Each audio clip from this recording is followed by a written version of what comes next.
Hello, ladies and gentlemen, and welcome to today's edition of Primetime Sunday. I am your host, Mohammed Sharif, sitting for the ever so hardworking Dennis Ja, who's off today. Today, we're going to be discussing the role of ECOWAS. ECOWAS that we've heard a lot about in recent days. We're going to look at the role of this regional organization, ECOWAS, or the Economic Community of West African States, was founded in Lagos, Nigeria on May 28, 1975. So why was ECOWAS founded? We will look at some of the protocols that guide this regional organization. What accomplishments, if any, has ECOWAS achieved in its 4 decades of formation? We will also look at military intervention in member countries. Since 1990, ECOWAS has aggressively intervened diplomatically and militarily in member countries that have troubles with leadership crisis in terms of military coups or civil wars. At the same time, ECOWAS has been disinclined to engage in constitutional violation by autocrats, such as the case of Guinea recently. So, what can be done in those situations? With us tonight to discuss all of this is Professor Dr. K. Moses Nagbe, joining us from the state of Maryland. Dr. Nagbe is Professor Emeritus of English Literature from the University of Liberia. He is the co-host of the Literary Hour on Focus on Liberia. Dr. Nagbe, welcome to Primetime Sunday. Pleasure, Brother Sharif. And I just want to take this opportunity, Dr. Nagbe, to thank you for the wonderful job that you and Jackie are doing on the Literary Hour. It's always a pleasure working with like-minded people for our country and for the world, in fact. Thank you. With us also from all the way out in Freetown, Sierra Leone, is Focus on Liberia, West Africa correspondent, Edward Amara. Edward Amara, welcome to Primetime Sunday. Thank you very much, Peter Seri, and I also want to extend my thanks and appreciation for having me tonight on this program. Good evening, Professor, and good evening to folks across the continent. And I hope that this discussion will yield a lot of dividend on Africa. Thank you. Thank you. So let's look at ECOWAS or ECOWAS, the Economic Community of West African States. As I mentioned earlier, this regional economic alliance, which initially was founded as an economic alliance, has now have a military component to it, and that component is the source of a lot of debates around the whole issue of crisis management. So I'll go to you first, Professor Nagbe, if you don't mind. What is your understanding, sir, of why we needed this sort of regional organization? We have to keep in mind that the formation of ECOWAS is along the line of affirming the importance of collective engagement. ECOWAS, as we all may remember, was formed to a kind of make sure that member states will pull resources together, resources, not necessarily material resources, but also intellectual resources, to make sure that our individual countries kept together to both bring in economic sufficiency and, if possible, a collective defense of this region of Africa. Thank you. So with that, Edward Amar, one of the things that ECOWAS agreed and Professor Nagwe talks about, collective resources, pulling resources together. And one of the things that ECOWAS envisioned at its founding was a protocol on the free movement of goods and individuals across frontiers, so that eventually West Africa becomes a borderless, there's this sort of no borders, something, that is probably copied from the EU. So in Sierra Leone, you're on the ground. So what do you see in terms of these realistic benefits of ECOWAS? Because that's a lofty goal, where you have citizens moving goods and services across frontier unimpeded. So what is the reality on the ground? Oh, thank you very much. I think, as Professor Radley stated, and you are also buttressing it, I think one of the objective why ECOWAS was formed was to facilitate free movement between member states. Unfortunately, because of breakdown of diplomatic relationship in terms of breaching of foreign policy, like what happened between Liberia, Guinea and Liberia, the free movement is no longer a priority for ECOWAS. We have seen on numerous occasions citizens of foreign states being intimidated, molested, and harassed into member states. I also have been a victim once or twice. I remember going in Guinea on numerous occasions.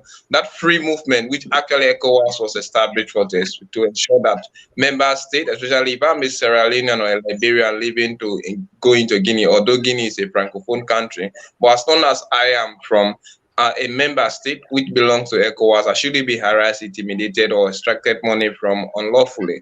Unfortunately, that has been violated, and you may understand that it is because of corruption, bad governance, and also breakdown of foreign policies that absolute trust between member states is now lost, and even the very principles that ECOWAS was being founded for to facilitate this free movement is all but history. Prof. Nagwe, can you chime in on that? Yes, I think when we talk about these things, we need to put some context to them. This is not to defend whatever our brother talked about and all that, but especially coming towards the end of the 1990s and getting into the 2000s, the engagement of a lot of our people out there has been in question with respect to the wars that have been fought out there. You talk about Liberia, you talk about Sierra Leone, and all these have had ripple effects into Guinea, La Cote d'Ivoire, and all those places there. And so I guess maybe at some point we might talk about what needs to be done. But on the outset, we have to understand that fear has a way of kind of metastasizing to other places and other things that can kind of disrupt whatever ought to have been a very smooth interaction with people here and there. Professor Dr. Nagwe, is it a realistic goal? Is it realistic to, looking at, the different political administrations, is it a realistic goal to have a West Africa without borders? At the first level, we might say it's realistic, but as I said, things have changed a whole lot. There were days in the early 70s, for instance, when some of us were very young, people who moved here and there. But as wars and even rumors of wars have impacted that region, and not only the region, but Africa as such, one day you see a kind of smooth sailing out there, engagement and what have you. At another point, you have people engaged in a kind of clandestine and sometimes very provocative type of things in the region there. So the whole idea of whether it is realistic, people have got to. I know it's not a good thing to say, well, we will just throw up our hands and say, out of frustration, we are not going to engage with one another. But I think it is very much important first to understand why these things are going, the nefarious things are going on, and what ought to be done about them. That, I think, should be a key focus in the conversation we hold about the existence of ECOWAS and what it has the capacity to do. Viewers, if you're just joining us, this is Focus on Liberia, Primetime Sunday. Um, with me, I have Professor K. Moses Nagbe and Focus on Liberia, West Africa correspondent based in Freetown, Sierra Leone, Elwa Amar. Elwa, you mentioned, the difficulties that, citizens go through in terms of, going across frontiers. For instance, going from Sierra Leone to Guinea, or, going from Sierra Leone to Liberia. If citizens are not enjoying these, basic amenities, these basic things for which ECOWAS was founded, and this has been 40 years, 46 years to be precise. So what is if there's any, that citizens are benefiting from ECOWAS? What are some of the benefits that people realistically feel on the ground? Well, even though, like especially like freedom of movement have actually been infringed upon because of the development that occurred in the 1990s towards this stage, there is no more absolute freedom being felt within ECOWAS state because of political crisis, civil war, and whatsoever thing. However, ECOWAS still stand a chance to be boastful of certain things that member states are actually enjoying. We can take a common example because this organization was actually created to ensure that there is economic cooperation between member states or among member states. And like take a common example like WAFU, that is the West African Football Union. And I think that has actually been going on for quite a long time, and still member states are enjoying that. You can see that unionism, spirit of cooperation, and intellectualism. And at the same time, we have other member states. I have seen on numerous occasions scholarship being issued by ECOWAS country. If you meet the qualification, you can apply, and even trade. Trade, we may say, in one or two way, because even when freedom of movement is being infringed upon, you expect that it must have a negative effect on.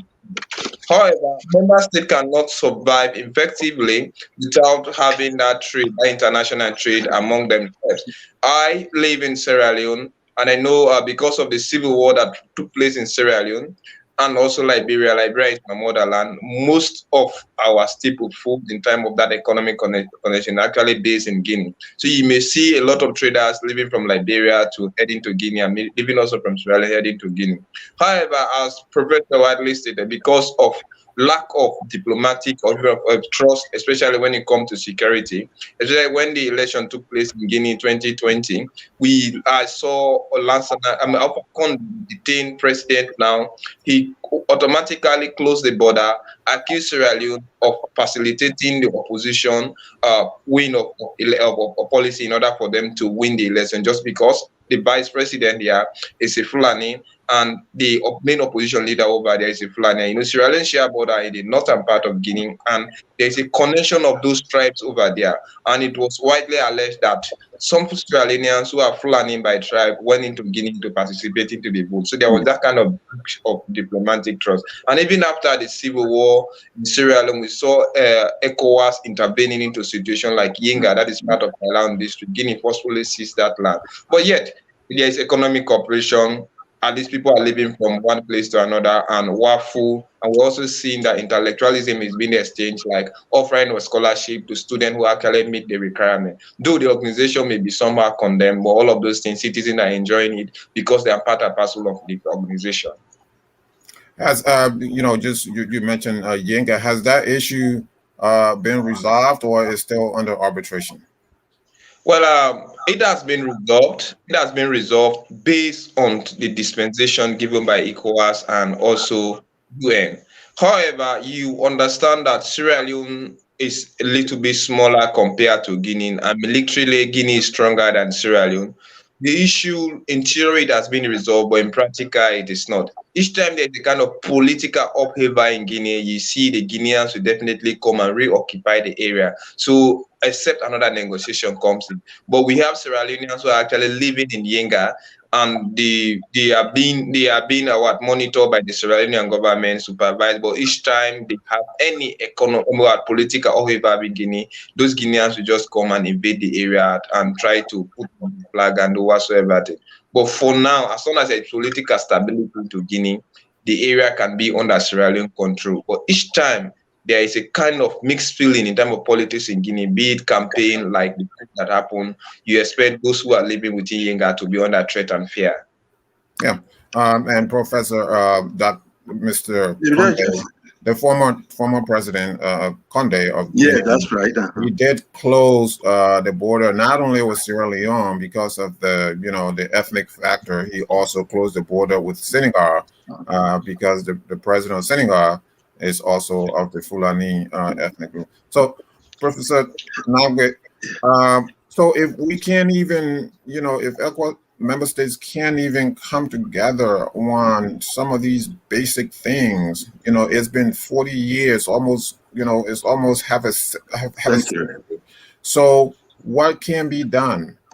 I think it's one of those things, especially when there is an air of belligerence. We cannot deny that.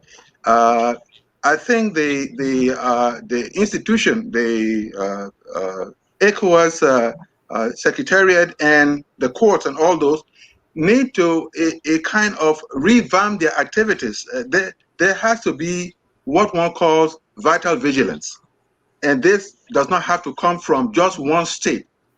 It's got to come, once it is said that this group was set together, this group of states was set together to ensure collective peace, collective peace, collective self-sufficiency and what have you, people should not relent. You see, relenting brings in, even during peacetime, there has to be programs, there has to be activities generated to ensure that people do not fall back on getting into a kind of worrying conditions and what have you. People have to be able to always a kind of ask themselves, what can we do differently? There has to be that re-engineering of working together to ensure.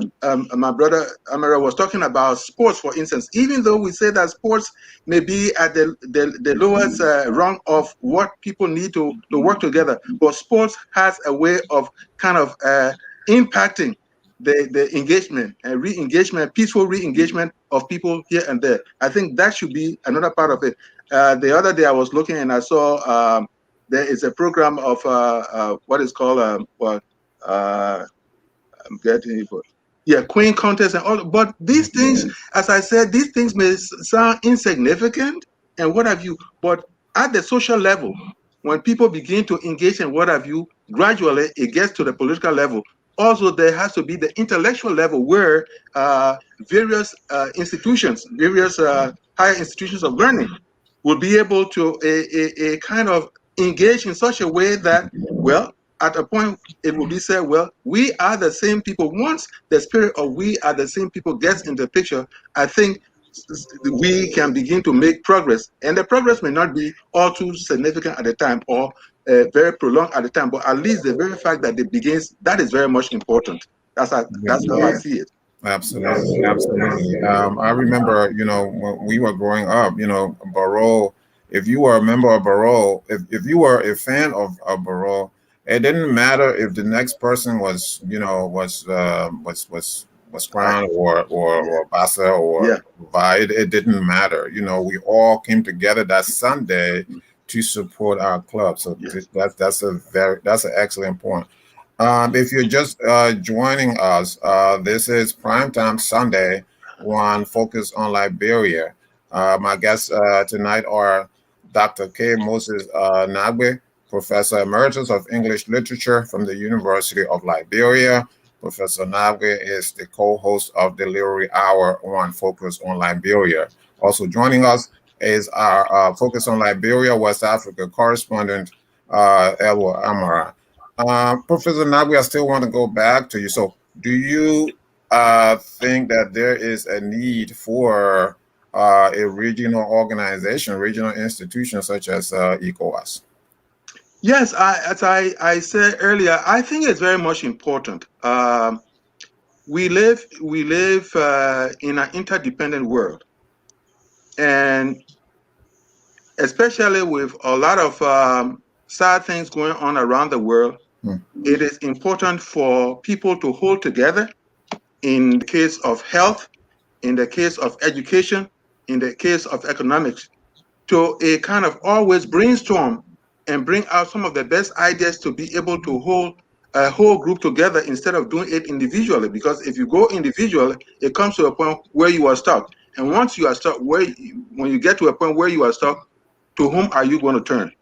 So it is better for this engagement to continue, so that whenever something significant and tragic comes about, people will be able to pull their resources together and be able to be of great help. I know probably at some point we will talk about one or two other things, but I think, and we all, I think about the Liberian situation every time, especially in the early 1990s and what have you. I saw what ECOWAS did. I saw the kind of resources and all those things they pour into what was happening. That it kind of brought some relief to our people. So I think that ECOWAS has a meaning and should be given some time to apply the substance that they should have to make sure that our world in that part of Africa goes on smoothly. Great point. Hello, Amara. Same question. Do you think, and from reactions you're getting in the region, do you think people are more acceptable to this sort of regional conglomeration, regional arrangement of countries across frontiers? Absolutely. I think it's necessary, and I think that people actually appreciate ECOWAS because when issues like this happen, the first body that we think is we hear them saying that ECOWAS will intervene. So there is that recognition that ECOWAS should actually continue existing because we have seen in conflict like Liberia, Sierra Leone, between Nigeria and Chad, and even Togo and others, we have seen that they have intervened, and those issues we are successfully rearrange, and or we see they avoid any blood sharing situation. However, people are watching at ECOWAS like more of a reactive organization rather than a proactive one, and that is the worst part of it. I think ECOWAS knows what they were created for. As a body, ECOWAS knows precisely that they because initially they were created for economic development. But you know that we cannot successfully achieve economic development into West Africa, here, the sub-region of West Africa, without having political stability. And they have also adopted that rule. So they know everything that goes on. So people are expecting more from ECOWAS, but they are feeling less, they are seeing less and feeling the heat. That is why each time there is a conflict into Africa, the first body that we may turn off to is in Africa, West Africa, is ECOWAS. But ECOWAS need to be more proactive instead of reactive. If you are in a reactive situation, sometimes the worst already happened and you try to intervene. So if you are seeing people shipping the blame game to them, it means they're actually important and we are looking up to them as a responsible body who can deliver us from out of this shackle of corruption, tribalism, you talk about nepotism, even a lot of bad governance system, because they know what to do and what not to do. And we are actually created to ensure that there is not only economic development, but there should also be political stability, especially because of the issue that started in the late 1989, coming towards these 1990s. Yes, Brother Amara made a point, especially the link between proactive and reactive, and the absence of the context of being proactive has led to a lot of things, even to the point of the engagement at the presidential level. The idea that a president, the idea that a president will not know his or her own limits, and want to continue as if he or she were ruling a house, a personal house, it becomes a problem. Because if, in a sense, you get to the point of a kind of having a house, for instance, and you just have a front door to go in and never wanting to find a back door to get out, then it becomes a problem. So this whole idea of proactive and reactive, one has to put it into context to make sure that in the end, ECOWAS, whatever is set out to be, will kind of ride smoothly throughout its own existence. Which is really a beautiful segue into my next question, which is, since 1990, ECOWAS has militarily and diplomatically intervened in issues, in crisis where, arising out of civil wars or military coups. In most instances, there are underlying factors that aggregate into, and burst onto the scene and become full-blown civil war or a military coup. Let's take the situation in Liberia, for example. Liberia in 1985, there was an election, and these things are usually centered around election. There was an election where independent analysis show that the Liberia Action Party actually came on top in that election, but we never saw the actual results of the election, and the issues surrounding the Liberian election never ended. And we went on, and there were deaths, and there were incarcerations and repressions and so on and so forth. And we got what at the end of the decade of in 1990, there was a civil war. Fast forward, you look at the issue with Guinea, where the president was allowed by ECOWAS to usurp the constitution and have himself elected for a third term, and opposition members were brutally killed right there in Conakry, and ECOWAS did nothing. So, Edward Amara, so why is ECOWAS not proactive as far as clamping down on authoritarian, leaders who are civilians? Because clearly the issue in Guinea was a constitutional coup d'etat, was a civilian coup d'etat performed by Alpha Conde, and ECOWAS looked the other way. That is very interesting. That was why when the military took over on the 5th of September 2021, on Sunday, I think we saw the opposition leader coming out that the corrections that we have been made should not be termed as a coup d'etat because the military have made a democratic correction. Having said that, I think ECOWAS proactiveness in intervening in situations like this, it may be hindered by individual sovereignty, because we have that non-interference policies in ECOWAS that people should not just unnecessarily interfere into another man's affairs, especially country state, if you have not been duly invited. However, when you watch at it, ECOWAS also indirectly they created a kind of conspiracy and facilitated Alpha Conde's intention to rob the people from their democratic right by fraudulently conducting a referendum, which the opposition, of course, widely boycotted, and out of demonstration, a lot of people lost their life. We had a lot of political detainees, civil society and journalists who intervened into the situation. Some of them we are caught in prison unlawfully, some received extrajudicial measurement given to them. ECOWAS' main obstacle is the policies that is actually one of the policies that is surrounding them.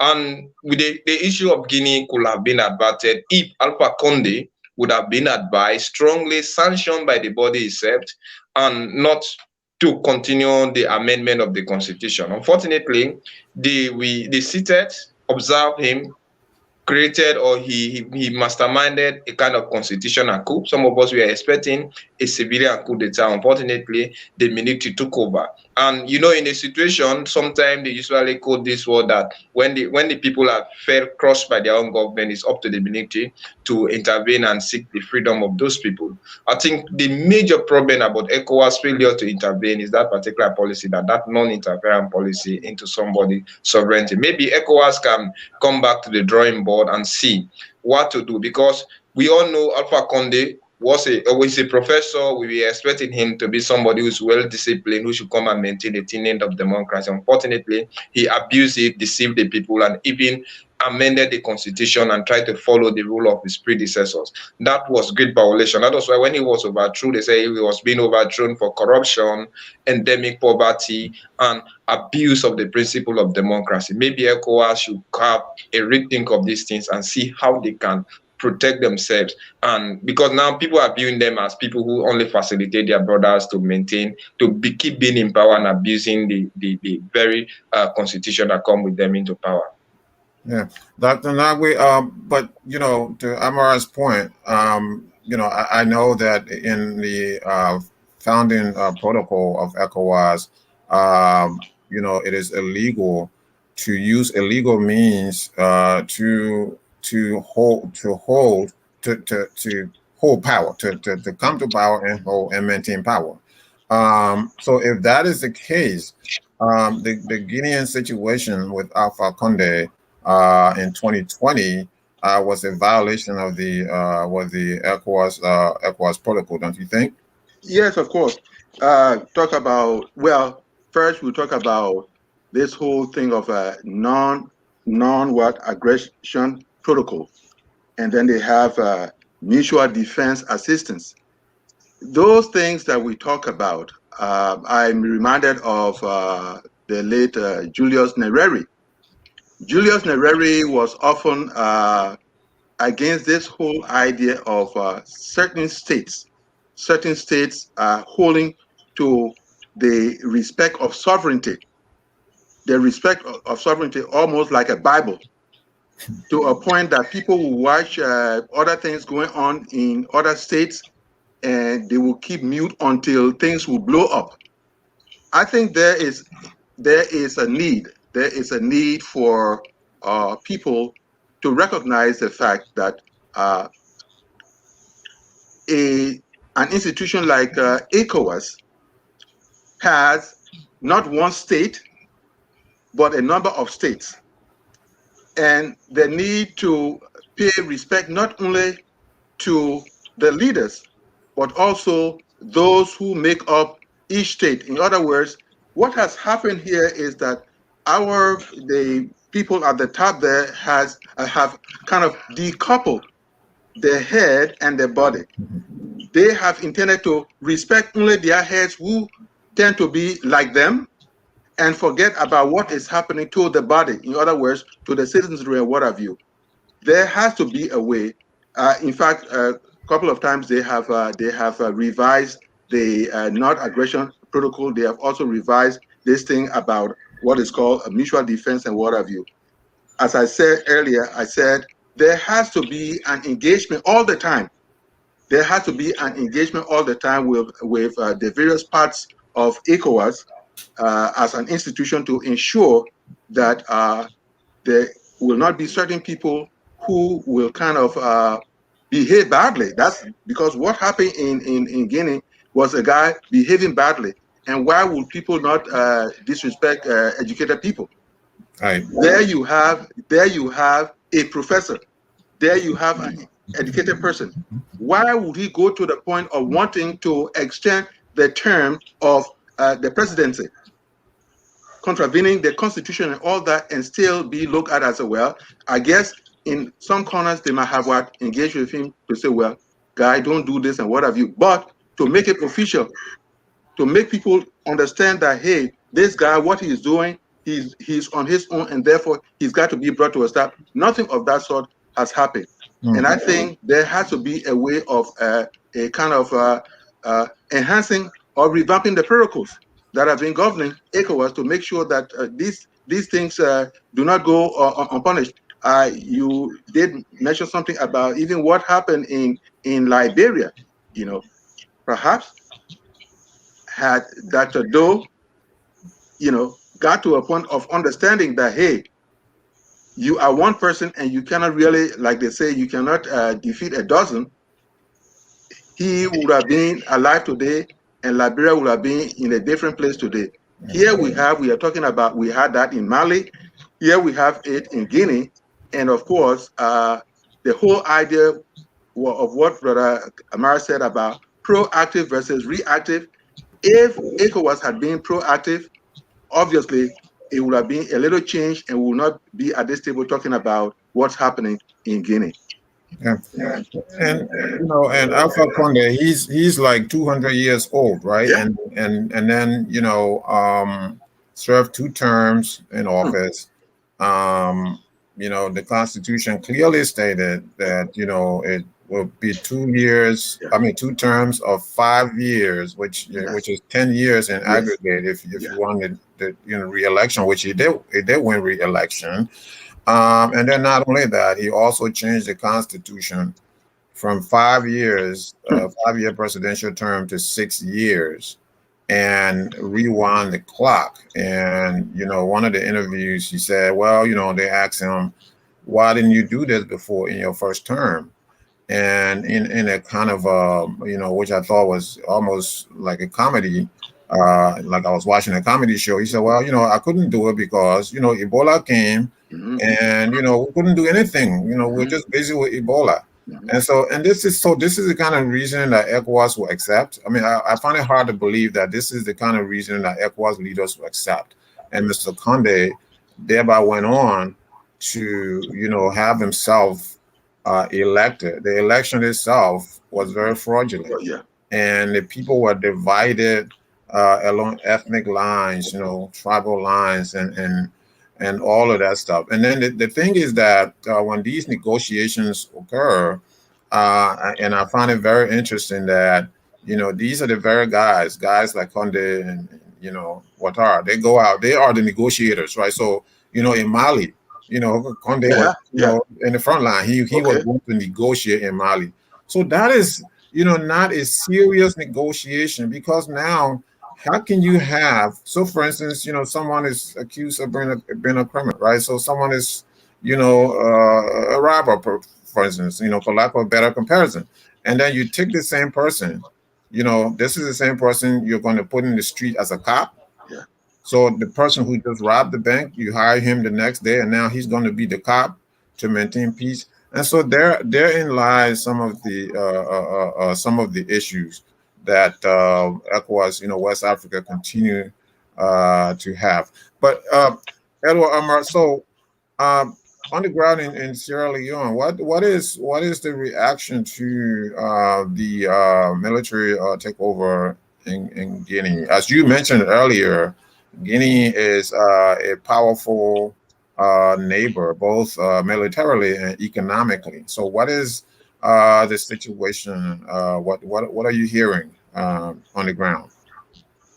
Oh, thank you very much. On the 5th of September, when the military took over in Guinea, the initial reaction was a welcome news for the military's intervention into Guinea, because Alpha Conde relationship with Sierra Leone has actually not been healthy because of the 2020 election, and he accused Sierra Leoneans of having participated into the vote and into the election process over there, locked the border and strained the relationship, the trade relationship between Sierra Leone and Guinea. And on numerous occasions, leaders from this country have been going into Guinea, trying to negotiate. He promised at the end of the day, they will just change overnight.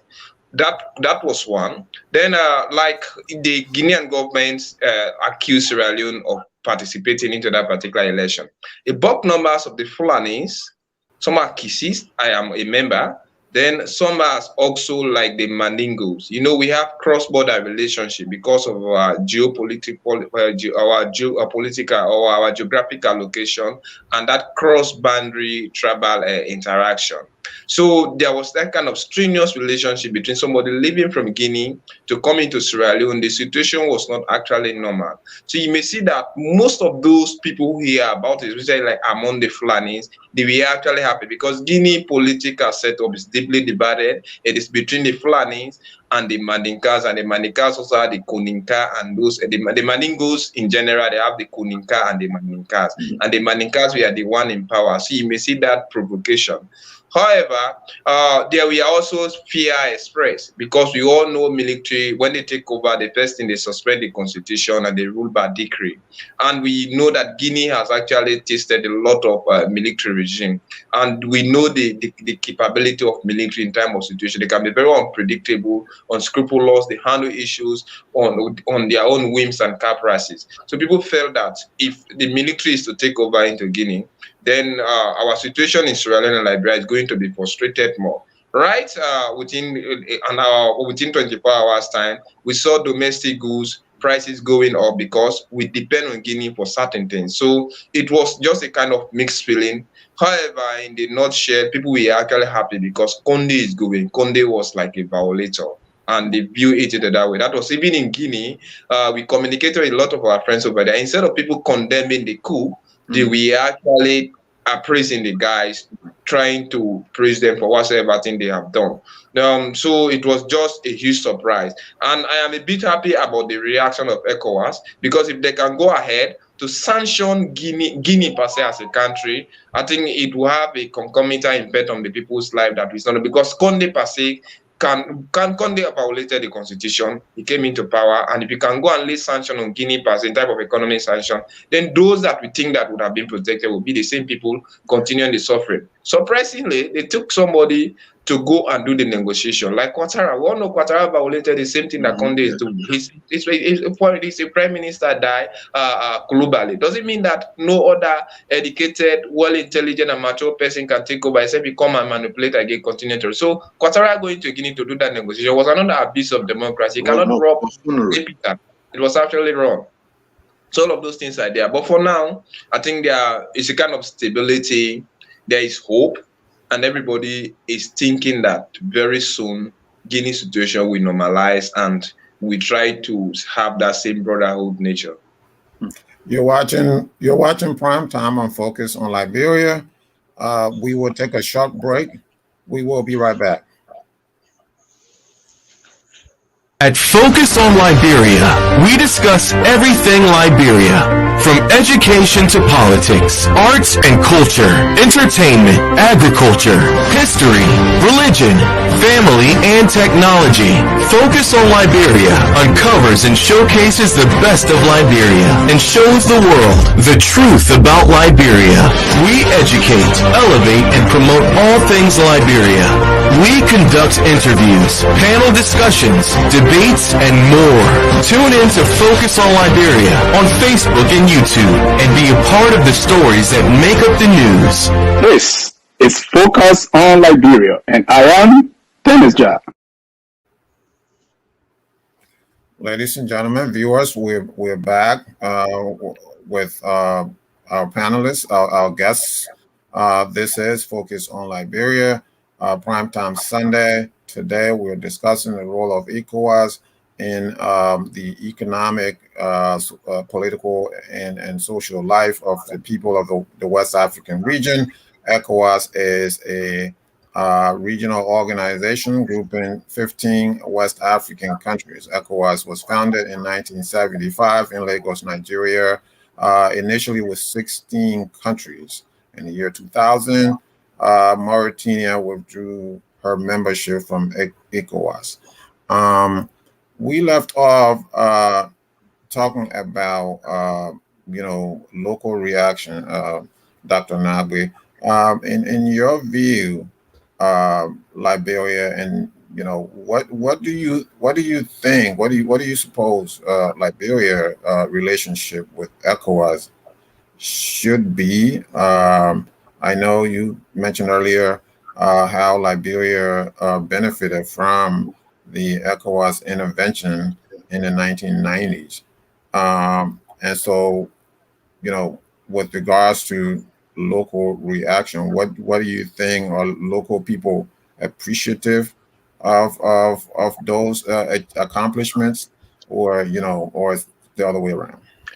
Well, I guess it's got to be the other way around, because actually, even in Liberia, there have been little rumblings here and there among the people. The only thing one would say in that process is that we have seen the world over and even on the continent of Africa, coup cannot be a kind of solution to the rumblings in individual countries. People, especially leaders, should not get to the point of being so much top heavy to think that they by themselves, even if they have a subservient army, they can easily succeed if the needs, the agitations, and all those things of the people are not met. So I know when this coup occurred, I heard in one or two corners people say, aha, let them look there. It cannot be in only one country. And what have you? I would say that in the case of Liberia, people have got to be very careful. We've had a couple of them out there, a couple of coups, and they didn't result in something significant, beneficial to the country.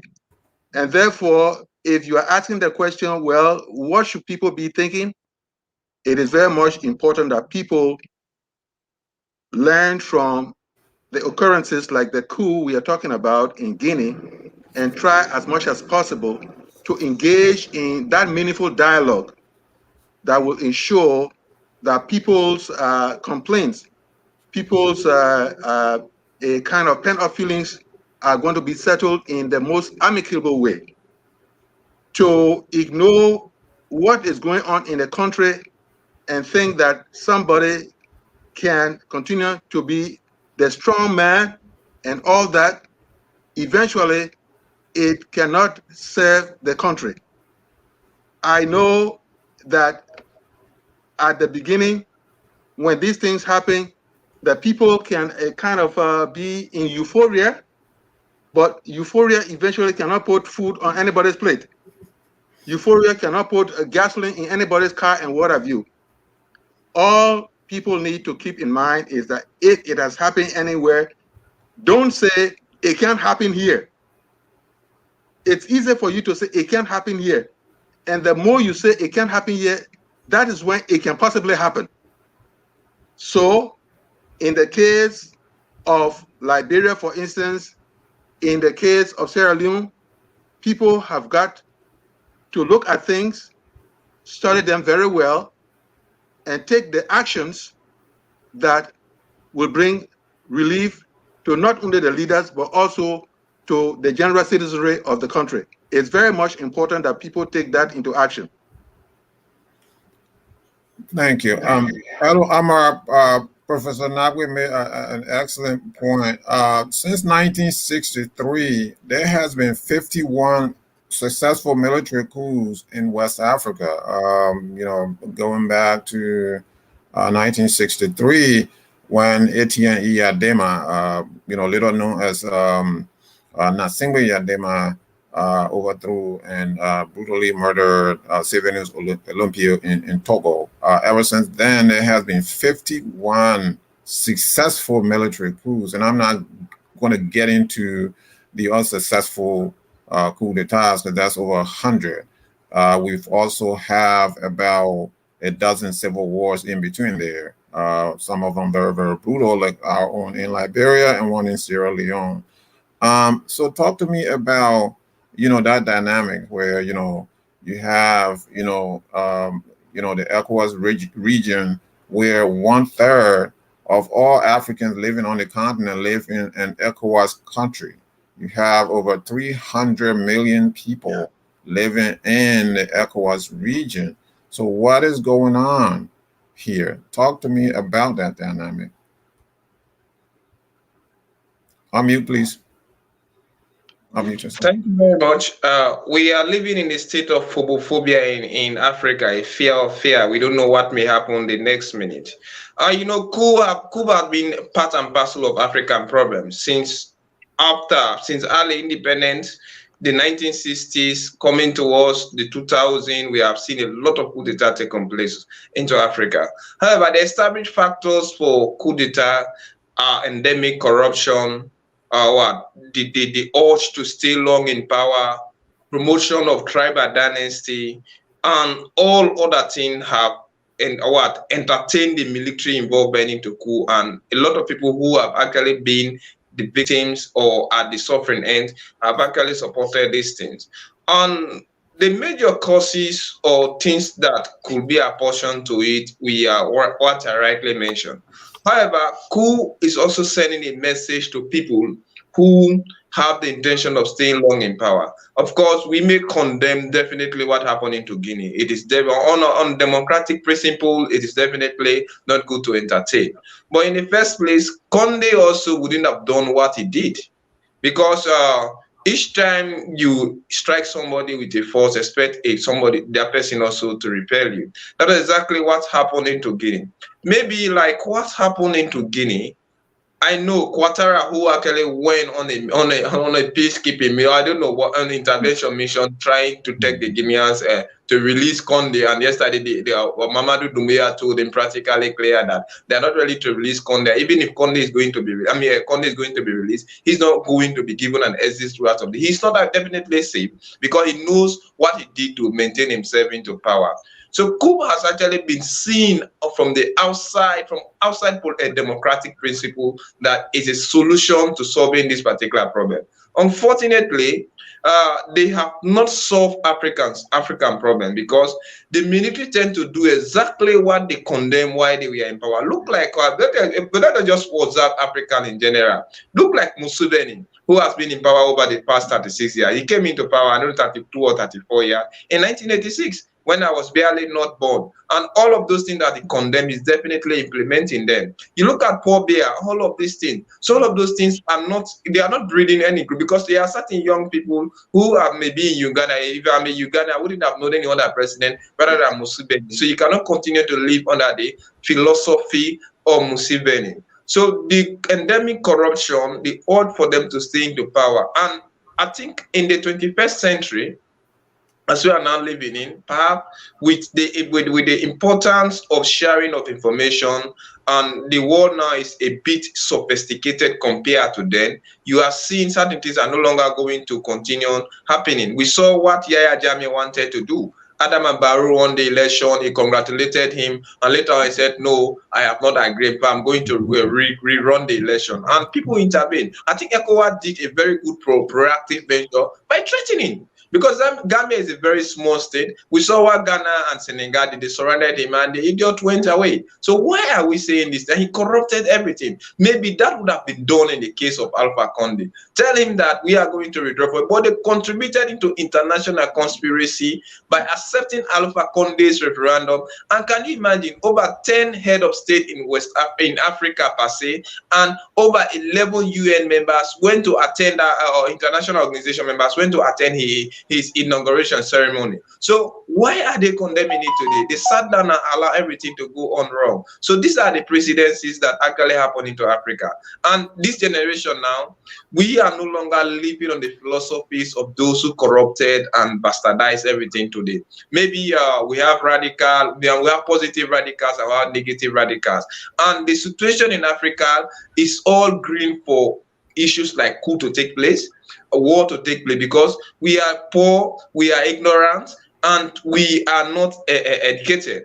And most of those guys who facilitate this use that particular segment of the population to come with civil war, and even the military today. Because most of the time, if a dictator want to stay into power, what they normally do, they create a faction of the military where they empower, they allow others to continue to wallow into poverty. And those disgruntled guys who may be abundant in number, but not militarily trained, and they are not equipped like those others. So one day, somebody who has ambition like what Mamadi did, coming in beginning in 2018, heading the special force of Guinea, which was actually created by Conde to protect him in situation like this. The man arrested him. So we are watching a situation like this. I think it's high time African leaders understood the fact that manipulating the constitution is no way to protect yourself out of power. Now look where Conde is. Only God knows what may be his fate.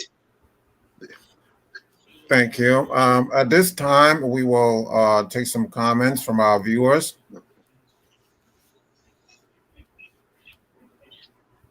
River says, who really owns the disputed territory? I'm not sure what disputed territory.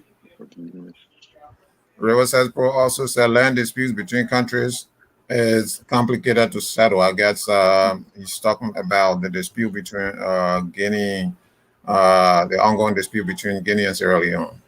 Well, okay, Prof, go ahead. yeah, we'll come to it. Julius Pro said, I disagree with the third discussing group that Conde abused power. What he did is within the limit of the Constitution. Therefore, let the man in the radio room give the meaning of amendment procedure. That's why we have that problem today, for these kind of comments. Rewa says, Pro said, what happened to SWAPO and WADA? SWAPO, I guess, the Southwest Africa People's Organization, and WADA was the West Africa Rights Development Association. What is the link? Yeah, what's the link? Rewa says, Pro again, we blame the imperialists for annexation of lands. Well, okay. He says again, Darling Wayward said, where was ECOWAS when Alpha Conde staged the first coup? Any more comments? All right. Prof, you want to respond to some of, you want to respond to some of the comments? Yeah, well, I think one of the comments had to do with the distribution of land. Is that what it was in various countries? Yeah, I think. Can you put that comment back up again? Who really owns the disputed territory? Now, which territory is that? It's important for people to provide context so we know what is happening. Who owns the dispute? You are talking about the territory between Sierra Leone. Land dispute between countries is complicated to settle. Okay, let me respond to this. I know it's complicated and what have you, but what has that got to do with human character? What has God got to do with human character? In terms, I know I'm not trivializing the question or the statement that the brother or the sister posed, but what has that got to do with, for instance, the behavior of Professor Conte in Guinea, when the Constitution laid out how many years a term should have and what have you?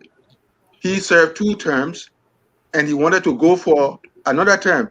Someone was asking the question about Constitution, but does the Constitution say that if you have X number of terms, you of your own volition, you of your own thinking and what have you, should just go on to a 3rd term and what have you?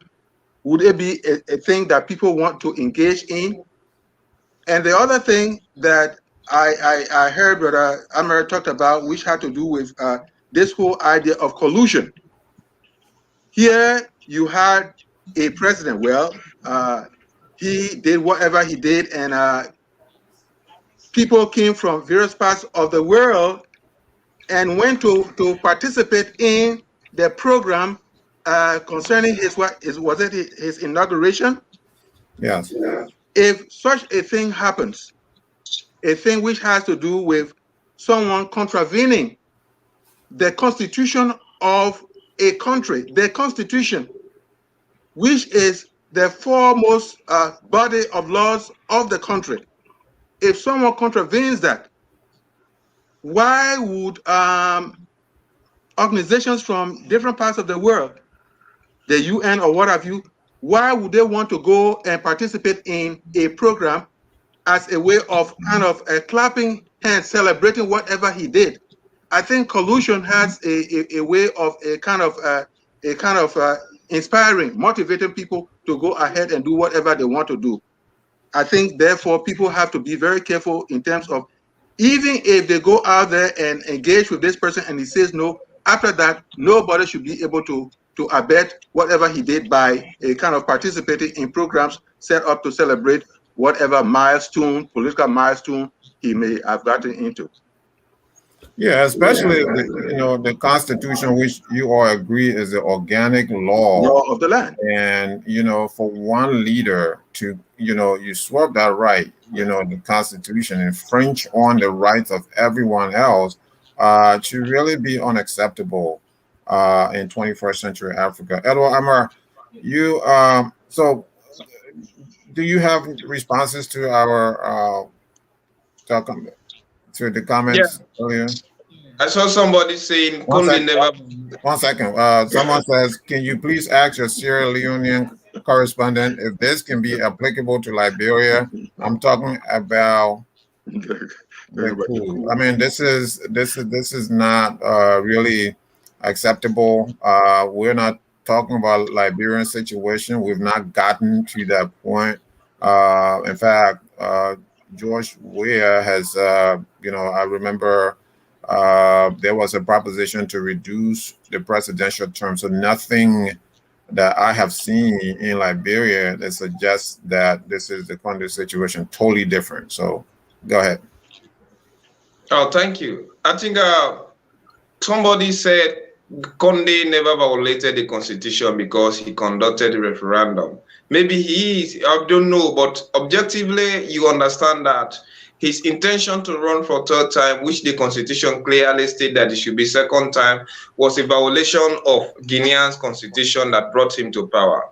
And his tenacity in maintaining power led him to a lot of destruction, and he created everything that would have that erupted to the very stage we are today in Guinea. So we have democracy in Guinea. There is the difference between democracy and good governance. But normally people feel that just because this person is democratically elected, meaning he is going to institute the principle of good governance. Maybe Conde was democratically elected in Guinea and we all thought that he would have been somebody that will set Guinea on the trajectory of continuous democracy. Unfortunately, he ended up violating the thing that he fought for.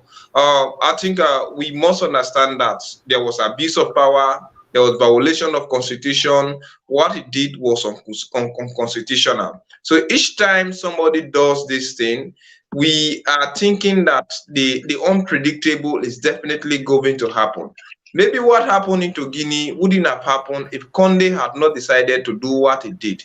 And he did it among a kind of population that are deeply sentimental or what are deeply cultivated in issues like tribalism.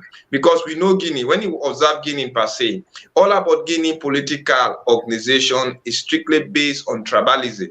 You watch at the opposition, they are deeply infected with the Fulani. You watch at the ruling party, they have the Mandinkas in power, and most of them or of the army also belong to the Soso. So I don't think if whether we may think or feel that Conde action was constitutional. It was absolutely unconstitutional, and we were expecting a lot from international community, especially like UN, AU, and ECOWAS, but they were like bulldog that bark but do not bite. You're watching Focus on Liberia. Today's topic is ECOWAS. We're discussing the economic community of West African states. And today I have with me Dr. K. Moses Nagwe. Dr. Nagwe is Professor Emeritus of the University of Liberia, co-host of the Literary Hour on Focus on Liberia. I also have with me West Africa correspondent Edward Amar. Do we have any more comments? All right, Dr. Nagwe. So now that we've talked sufficiently about the shortcomings, if you will, of this regional institution. What can be done to correct, some of what we see going on across West Africa? One thing is that, of course, it's difficult to disabuse certain thoughts, certain mentalities of certain people.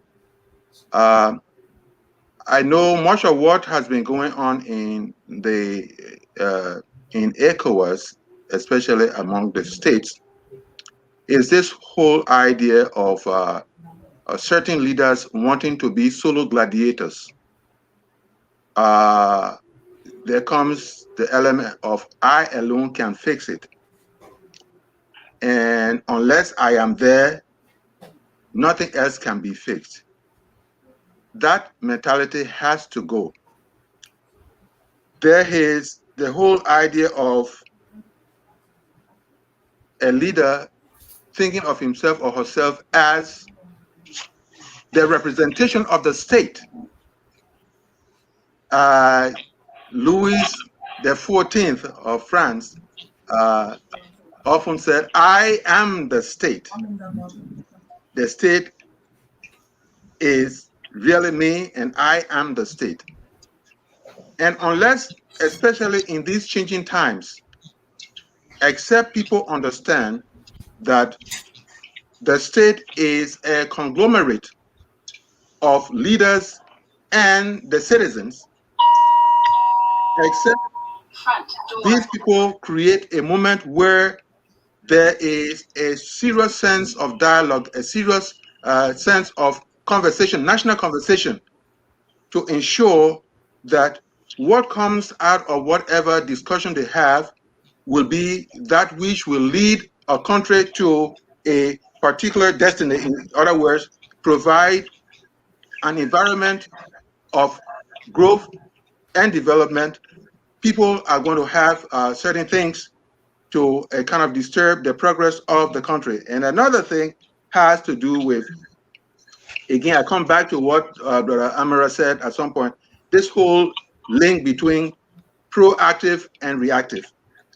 If a leader or a set of leaders, if they decide to, or they are elected to run a country, and they do not create an exit, but only create the entry point, then it will become difficult, because once they get into, let us imagine a house, once they get into that house, they will try as much as possible to seal the back doors, to seal everything, so that they will remain in there, and that becomes a problem that cannot be easily resolved and all that. Another thing has to do with a kind of education that people create in the country. There has to be a civic education.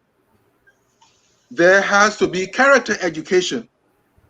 All these things are eventually intended to ensure that a sense of integrity prevails. If people are working together, and there are stages set for one group to pass on and another group comes in, and that is not respected, there will be that problem. All these things put together can kind of frustrate even an organization as important as ECOWAS, or even as important as AU. So these things, character education, civic education, in other words, responsibility of citizens to one another, and even from the higher to the lower part of the country, these things have to be put into place. Thank you. Hello, Amara. There are only two countries in West Africa where there has never been a military coup, Senegal and Cape Verde. Do you know why that is? And are these due to institutions, or it's just luck? Oh, thank you very much. When you watch at Senegal, you think about like the like of Leopold Senghor. We know him, he was an intellectual, or I don't know whether he's alive, but greatly respected in Africa. His intellectualism helped Senegal to maintain peace and unity, and he was highly respected into Africa, or he's still, even though I don't know about his life now.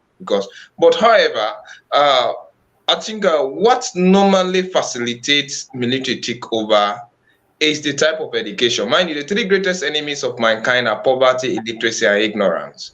And if we are having a type of education system, I think we need to do a careful explication into our educational system. Maybe we change the curriculum, and the narrative of what is happening today in Africa may be changed consequently, because you are having a type of education system that people hardly know their right and responsibility. And corrupt leaders are always been nurtured in our school system. And most of our university college graduates stay at the hem of affairs of things, and they start to disturb the very democracy that we are creating for. I think it is high time. One, as you rightly say, I think Senegal is a very stable economy. They look strong and they are highly respected within West Africa, and they are one of the fastest developed economics within West Africa. But all depend on how their powers transformation have been. Because you watch at Guinea before this time, let's take Guinea as a case study. Guinea before this time have never tasted democracy till Conde came in. So there is that culture of military takeover, military staying in power, and continuous poverty, violation of human rights, and people believe that without the barrier, you cannot definitely stay into power. When you watch at Senegal, you have a philosopher, somebody who was a writer, well-off, extrovert, sophisticated into this thing. He came and he tried to establish a type of culture that Senegalese, and he wrote some books that are very inspiring, that can foster the peace of democracy. But watch at Liberia, Guinea, Sierra Leone, and others. We have professors, we have doctors and others around. But how positively are they influencing our education system? I think that civic responsibility need to be taught into schools. And if our children, young ones like us, we start to learn about the nature of good governance, discipline, honesty, avoidance of corruption. And you also need, because people it is only in Africa that always we preach about our right, but we do not even know our responsibility towards the state and what we should do as Africans or as people within a particular state to ensure that we have the very good governance that we are fighting for. I may be saying that I don't have light, there is no good road network, there is no water. When they ask me to pay my tax, I can't pay it. How do you expect it? You are seeing citizens. In fact, it is only in Africa that we hate corruption, but we always love to celebrate those who are corrupt. We know certain leaders who are definitely corrupt, deeply rooted in nefarious attitudes, relegating our economy and even making us to be living in type of relegated status. Yet we tend to celebrate these people because they are not adequately educated, because we need a careful and adequate education into our system, that when we are breeding young ones, they should come and try to embrace a system that is free of corruption. So these are some of the things. Cape Verde is a very small country. We all know it is in Africa. They have not tasted what? Coup d'etat, but we may not know what may happen in the next future. But because of the type of governance system that we have in Cape Verde, maybe we may not have a taste of such thing. Perhaps they say the wisest man learned from the mistake of others. They have seen what is happening around Africa, and they have seen what it takes to fight war and the type of devastation, economic drain, and even exploitation that may take place. Because like ECOWAS, they don't speak monitoring, but most of them are exploiters. We saw what they did in Sierra Leone. We saw what they did. In fact, they will facilitate the rebellion and even try to extort your national. Even when UN come, they will come. Whatsoever, there is no free aid in Africa. And they have seen how this country's economy have been relegated, all because of these things. I think they are actually learning from our own past mistake. But all what we're having intellectuals who are not positively impacting African continent. So the education wing should be very strong, and people should revisit our curriculum. Things like civic education should be restructured, enforced, and taught. You have certain people who do not, they are well educated, but they don't even know their right. It is only here you will see a sound educated person participating into thuggery art. Is that the way we have to do it? We have to change, because when we talk somebody who is educated, when there is an absolute change in attitude, but you cannot go into a university or college and you behave like a mere talk. So these are some of the things I think we need to check. Okay. In the remaining time that we have, Dr. Nagbe, is there anything? We only have a few minutes now, less than 5 minutes. Is there anything that we can extrapolate from the Senegalese experiment, democratic experiment, or the Cameroonian experiment that we can sort of use as a model across West Africa? One of the things, of course, we need to keep in mind is the constancy of national conversation. the constancy of national conversation is going to hopefully bring in new ideas to a kind of impact the thinking of those who are in leadership. I know the concept of think tanks. Think tanks may not be a kind of popular in our dear homeland and what have you, but those who have studied elsewhere, those who have studied in the diaspora and have gone home, or may want to set up links with people who are in their home countries, should be able to kind of establish think tanks, and then with these think tanks, probably they will be able to engage other people in other areas of the world to be able to kind of establish certain things about the positivity of character and all, because that's where it begins. The positivity of character, integrity, and what have you. If those things are beginning to fall in place, then leaders will not see the land as their own in terms of I am the state and nothing moves without me saying anything about it. And of course, this whole idea of there might be something called the Father Santa Claus syndrome, where people think that they can kind of contribute positively if they are at the head of the source of resources, and if they are not there to dispense them, then nobody should dispense them, and that kind of thing can lead to chaos and all that. So think tanks and other engagements that will continue a conversation, national conversation, that will ensure that people know what they are doing and kind of flow very well with programs and projects that are going to bring development, growth and development in the country. Excellent point. Excellent point. Prof. Nagwe, any final thoughts? I always think that conversation is very much important. Dialogue is very much important. And sometimes it is important for the engagement of dialogue to be with leaders, the prime movers in the country, the prime movers in the state, so that all the time that engagement is going to kind of lead to some reflection. And it is that reflection that is going to make a positive difference. And the other thing, as far as ECOWAS is concerned, I think ECOWAS needs always, I know they started looking at the various protocols and what have you, as far as being proactive is concerned, ECOWAS has got to put in place plans and projects to ensure that there will always be the proactive wherewithal of getting the organization going as compared to waiting until things happen, when blood has been wasted, when resources have been destroyed, then they come in. That help is no help at all. Professor Nagwe, thank you. Elo Amara, any final thoughts? Thank you very much. I think an informed person is an empowered person. Who is not informed is definitely deformed. My final thought is that ECOWAS have been classified as very ineffective because, as rightly Dr. said, because of lack of their proactive measure. We should understand that we are created to prevent conflict and facilitate economic development, peace and security within or among member states, not to sit down idly and allow a violation of this thing continuing on. I think ECOWAS need to double up their step and initiate measures, hold head of state accountable for certain things that we want to do. They should withdraw and they should stop supporting their brothers in the violation of the constitution. And above all, our education system need to be affected positively, and they should encourage young people to read, because most of these things are there and we know what have been taking place. Unfortunately, this continent, especially sub-Saharan Africa, we have a lot of young people we don't no longer believe into reading, because we have been reading our own history. History can actually serve as a lens that may correct past mistakes, that may prevent you occurring perpetrating the same mistake that happened in the past. So these things need to be reinvigorated, revitalized, and help everything to see what may be happen. And I think leaders also should be called upon and told not to violate constitution, and the amendment, especially for third time, should never and ever be encouraged to Africa.